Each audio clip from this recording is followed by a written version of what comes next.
Vorrei ritrarla quando inchina il viso, perché ho le baci, la sua treccia bianca, o quando è inferma e stanca, nasconde il suo dolore sotto un sorriso. Mangiamo sempre cose serie e genuine, la verdura,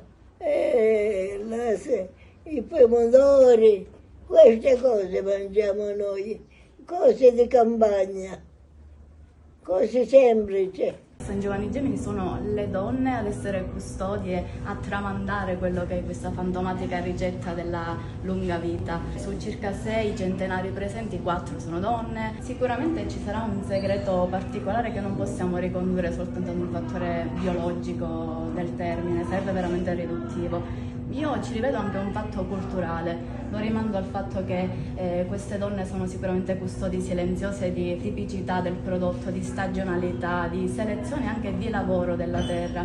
Infatti la donna sangiovannese ha avuto sempre un ruolo centrale in quella che è la custodia, la cura della famiglia, la cura della terra, la cura della tavola in sé per sé. Ha raccolto e coltivato i prodotti della terra. Ci sarebbero tantissime idee possibili, dalla creazione di orti condivisi, di quartieri, in cui potrebbero interagire plurigenerazionalmente sia bambini che adulti, coltivare la terra, provare a portare gente per un turismo relazionale diverso, fare conoscere le nostre tavole, le nostre preparazioni più semplici. Sicuramente comunque la gente sangiovannese non è longeva perché persegue longevità, ma perché vive bene, perché ha vissuto bene. Per fare un minestrone ci metterò la zucchina, ci può mettere un po' di accia, poi se erba ci può mettere ciamende, cardetta, c'è cicoria, carduna, c'è tante cose di poter mettere da aggiungere, si